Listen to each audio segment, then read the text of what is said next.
3월 7일입니다. 자기를 낮춘 사람이라는 제목으로 마태복음 18장 1절에서 10절까지 말씀입니다. 그때 제자들이 예수께 다가와서 물었다. 하늘나라에서는 누가 가장 큰 사람입니까? 예수께서 어린이 하나를 곁으로 불러서 그들 가운데 세우시고 말씀하셨다. 내가 진정으로 너에게 말한다. 너희가 돌이켜서 어린이들과 같이 되지 않으면 절대로 하늘나라에 들어가지 못할 것이다. 그러므로 누구든지 이 어린이와 같이 자기를 낮추는 사람이 하늘나라에서는 가장 큰 사람이다. 또 누구든지 내 이름으로 이런 어린이 하나를 영접하면 나를 영접하는 것이다. 나를 믿는 이 작은 사람 가운데서 하나라도 걸려 넘어지게 하는 사람은 누구라도 차라리 그 목에 큰 맷돌을 달고 깊은 바다에 빠지는 편이 낫다. 사람을 걸려 넘어지게 하는 일 때문에 세상에는 화가 있다. 걸려 넘어지게 하는 일이 없을 수는 없으나 걸려 넘어지게 하는 일을 일으키는 그 사람에게는 화가 있다. 네 손이나 발이 너를 걸려 넘어지게 하거든 그것을 찍어서 내버려라. 네가 두 손과 두 발을 가지고 영원한 불 속에 들어가는 것보다는 차라리 손이나 발 없는 채로 생명에 들어가는 편이 낫다. 또 내 눈이 너를 걸려 넘어지게 하거든 빼어버려라. 내가 두 눈을 가지고 불 붙는 지옥에 들어가는 것보다는 차라리 한 눈으로 생명에 들어가는 편이 낫다. 너희는 이 작은 사람들 가운데서 한 사람이라도 업신여기지 않도록 조심하여라. 내가 너에게 말한다. 하늘에서 그들의 천사들이 하늘에 계신 내 아버지의 얼굴을 늘 보고 있다. 아멘. 제자들이 예수님께 하늘나라에서 누가 가장 큰 사람입니까? 라고 질문한 그 이유는 그들이 생각하고 있는 하늘나라가 지상에서의 하늘나라를 생각하는 것이죠. 예수님께서 메시아이신데 예수님 메시아의 그 성격은 그들이 오해하고 있습니다. 예수님은 고난받는 종으로서 십자가에서 죽으시고 부활하심으로 인류를 구원하시기 위한 메시아인데 그들이 생각할 때는 다윗과 같은 절대적인 능력을 가지고 다윗 왕국처럼 강한 이스라엘 왕국을 재건해서 그들이 독립하고 번영하게 될 수 있다. 이런 기대를 했던 메시아가 아니죠. 그래서 현세적인 그런 메시아 나라가 이루어지게 되면 누가 가장 높은 자리를 차지할 것인가 여기에 관심을 두고 있었던 것입니다. 예수님은 안타깝게 여기시고 어린이 하나를 가운데 세우시고 말씀하시기를 너희가 돌이켜서 어린아이들과 같이 되지 않으면 절대로 하늘나라에 들어갈 수 없다. 하늘나라에서 누가 크냐 작으냐가 문제가 아니라 아예 하늘나라에 들어갈 수 없다. 너희가 돌이키지 않으면 그런 것입니다. 돌이킨다는 것은 그 관념을 바꾸라는 것이죠. 하나님 나라라는 것이 지상에서의 나라가 아니라 하늘나라에서의 나라다 하는 걸 확실히 그런 태도를 바꿔야 된다는 것입니다. 그 다음에 이제 어린아이처럼 돼야 된다. 이것은 결국은 자기를 낮추는 사람이다라고 4절에서 그걸 말했죠. 그러니까 어린아이들은 전적으로 부모에게 의지하고 매달릴 수밖에 없는 낮은 자입니다.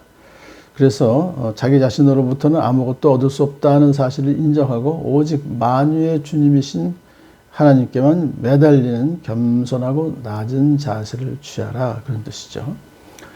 자, 그래서 예수님께서는 바로 스스로를 낮추셨어요. 성육신하셨습니다. 그러시고는 십자가에 죽기까지 아버지 하나님께 복종하셨어요. 그래서 예수님께서는 지상 사역하시는 동안에 나는 마음이 온유하고 겸손하니 나의 멍에를 메고 내게 배우라고 말씀하실 수 있었던 것이죠.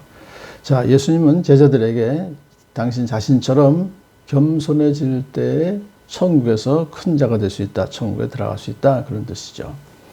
또 누구든지 내 이름으로 이런 어린아이를 하나를 영접하면 나를 영접하는 것이다. 라고 어린아이처럼 사회적으로 가난하고 별볼일이 없으며 힘도 없고 하찮은 존재를 예수의 이름으로 영접하고 잘 환대하라. 이것은 이제 교회 공동체를 두고 말하는 것입니다. 그래서 이것은 경쟁사회가 아니라 타인을 위해서 자신을 포기할 줄 아는 가족 공동체가 바로 교회라는 것을 말씀하고 있어요. 그런데 만일에 나를 믿는 이 작은 사람들 가운데서 하나라도 걸려 넘어지게 하는 사람은 차라리 그 목에 큰 맷돌을 달고 깊은 바다에 빠지는 편이 낫다. 이건 그 당시 사형제도를 그리스나 이집트에서 했던 사형제도입니다. 그러니까 사형받는 것이 더 낫다 그런 뜻이죠. 그러니까 예수님 그러니까 여기서 나를 믿는 작은 사람 가운데서라는 것은 성도들 가운데서 한 사람이라도 걸려 넘어지게 한다는 것은요. 그 당시로 봤을 때 이제 결국은 바리새인이나 또는 그 참 율법학자들을 두고 말하는 거예요. 그런 사람들을 조심하라 그런 뜻이죠. 그런 사람들은 결국은 지옥 갈 것이다. 지옥 가는 것이 낫다. 이런 뜻으로 지금 얘기했어요. 그래서 제자들에게 예수님께서는 사회적인 약자들인 그 사람들을 대할 때 너희들은 그러면 안 된다. 그런 뜻으로 또 조심하도록 환기시킨 것도 있습니다. 아무리 보잘것없이 보이는 사람도 예수님이 당신 목숨값을 주시고 구원한 소중한 사람들이기 때문에 작은 사람 가운데서도 하나라도 걸려 넘어지게 하면 안 된다. 걸려 넘어지게 하는 일이 없을 수는 없으나 걸려 넘어지게 한 사람에게는 화가 있다. 이게 이제 여기서 조심하라는 것 뜻이 포함되어 있습니다. 그래서 그런 죄를 짓지 않도록 자기 지체를 찍어버리라는 식으로 이제 결단을 요구하고 계십니다. 내 손이나 발이 너를 걸려 넘어지게 하거든 그것을 찍어서 내버려라. 내 눈이 너를 걸려 넘어지게 하거든 빼어버려라. 이 표현은 굉장히 과격한 표현이죠. 근데 이거 비유입니다. 그렇기 때문에 나보다 연약한 동료를 이제 부주의한 말로 비방하거나 세상에서처럼 경쟁하거나 용서를 거절하거나 차별하는 그런 행동을 통해서 상대방을 걸려 넘어지게 하는 그런 잘못을 저질렀으면은 그러한 것을 찍어서 내버려라. 그런 것이 자기 습관이라면 습관을 버리고 자기의 그런 생활 패턴이 있다면 그것을 과감히 도려내어라. 그런 뜻이죠. 왜냐하면 손과 발과 눈이 걸려 넘어지게 하거든 빼버려서 찍어 내버려야 될 이유는 그런 것들을 가진 채로 지옥으로 가는 것보다는 그것이 없더라도 생명에 들어가는 것이 더 낫기 때문이다. 합리적으로 말씀하시는 거예요. 그러니까 행함으로 물론 영생 얻는 것은 아닙니다. 하지만은 이것이 바로 행함이 믿음과 직결되어 있기 때문에 결국은 믿음 없으면은 생명에 들어가지 못한다는 말.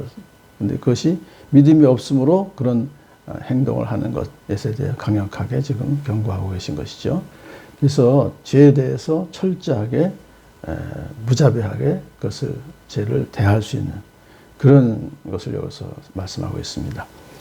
여기서 오늘 말씀에 이제 결론을 10절에서 말씀하시는데 너희는 이 작은 사람들 가운데서 한 사람이라도 업신여기지 않도록 조심하라. 그거예요. 업신여기지 말라.